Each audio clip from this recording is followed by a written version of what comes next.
In world news tonight, Saddam Hussein in court before an Iraqi judge. I am still the president, he says. We were there to watch his performance. All Iraqis watch their former leader tonight. For many, it's a great day. For others, a humiliation.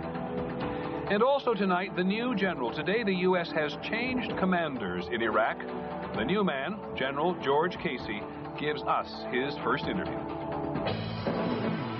From ABC News, this is World News Tonight with Peter Jennings. Reporting tonight from Iraq. Good evening from Baghdad. It has been an extraordinary day for Iraq. When Saddam Hussein was brought before an Iraqi judge today and told of the accusations against him, the process of putting him on trial began. There's a great deal at stake for him, of course, but also for Iraq and for the United States, too. Early this afternoon, Hussein was brought in an armored bus to a very small courtroom on the grounds of a former palace, which is now an American military headquarters. A very small group of witnesses, Iraqis and Americans, including 3 reporters, I was one of them, had waited only a few minutes when Saddam Hussein walked through the door. He looked quite distracted as he sat down in front of the Iraqi judge. He wore a suit but no tie, as you can see. His handcuffs had been removed. The judge asked for his name. I am Saddam Hussein, the president of Iraq. And your mother's name? Hussein made his first challenge. You, sir, are supposed to introduce yourself to me. I am the investigative judge in the Central Court of Iraq. This court was founded, the judge said, by the authority of the coalition forces. So you, as an Iraqi citizen, represent the authority of the occupation forces? No, the judge said, I represent Iraq. But Hussein had successfully made the American connection. At one point, later, Hussein said, let's cut through this. This is theater to help Bush, the criminal, win the election. Throughout the entire half-hour appearance, Hussein lectured the judge on the subject of Iraqi law. You have summoned me here to direct accusations against me, just to inform you of crimes attributed to you. You were calling them crimes, said Hussein, smiling slightly. Attributed to you, said the judge. I was supposed to have my lawyers here, right? I'm not worried about being convicted. Remember that you are a judge. I'm doing my job honestly, said the judge. Then don't mention the invasion forces that are offensive to our nation, said Hussein, pointing his finger. They quarreled politely until the end. The judge read a list of crimes of which Hussein is accused. Gas attacks on Iraqi citizens at a place called Halabja in 1988. I heard about it on the radio, the former president said. The murder of various political and religious leaders from the 1970s on. The invasion of Kuwait in 1990. Hussein, whose mood changed every few minutes, was most animated here. We went to defend Iraq's honor, he said, when Kuwaitis said, these were his words, that Kuwaitis would make Iraqi women prostitutes. We went to restore the historical borders from those Kuwaiti dogs. Don't attack anybody, said the judge. Any words that are not polite are not allowed. It was over soon after that. Hussein refused to sign any papers without his lawyers.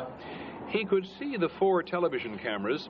He was talking to the judge, but his words would be heard by all of Iraq. Saddam Hussein had had his first day in court. It was, as we said, an extraordinary day, particularly for those of us who were there. And there was more. After a short break, 11 other members of Saddam Hussein's regime were brought into court and told of their rights. This was the first time we have seen any of these men since they became prisoners of war. Tariq Aziz, the former deputy prime minister. His many American contacts will note that he has lost weight and is reportedly having a hard time emotionally with confinement. Taha Ramadan, Hussein's vice president. Sabr Adouri, the former head of intelligence and a governor of Baghdad. 2 of Hussein's half-brothers. All of these appearances were overshadowed by Saddam Hussein in court as they were in life. They will all get lawyers now who may well argue, as many lawyers did today, that this was largely a public relations exercise organized by the United States and the new Iraqi government. It wasn't long after we left the court and returned to central Baghdad that the world began to see on videotape what we had just seen in person.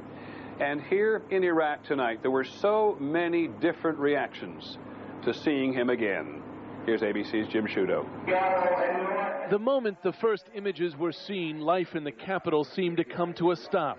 The first reaction, stunned silence. Then emotion spilled out. He suffocated us for 35 years, said Zainab Jassim. Saddam had her husband, an army officer, executed in 1998. I cannot imagine, she said, what punishment he deserves. Bashir Ghatea, a firefighter, remembered his brothers. Saddam had them hanged for no reason, he said. Now I'd like to hang him. At a Baghdad restaurant that was once a Saddam favorite, disbelief, but also deep distress. I feel very sad. Really? Yes. Because he was great. do you still love him when you see him here as a leader? Of course. You still love him? Yes. Whether he inspired hatred or respect, we heard from nearly everyone a sense of shame, seeing their nation's leader looking so demeaned and desperate. A scene like this would not have been possible under Saddam Hussein. Satellite television was forbidden, and criticism of Saddam was done very much at your own risk. Now talk of Saddam is public and frank.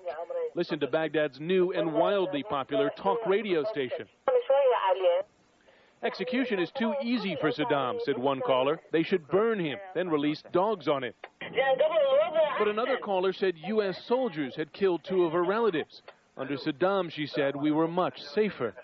In a local straw poll, 45% said Saddam should be executed, but 42% believe he should be released without charge. And a sign of the times here, the Alami family watching in the dark because they only had enough power to run their television. A reminder, they said, Iraq's most urgent problems cannot be solved in a courtroom. Jim Sciutto, ABC News, Baghdad.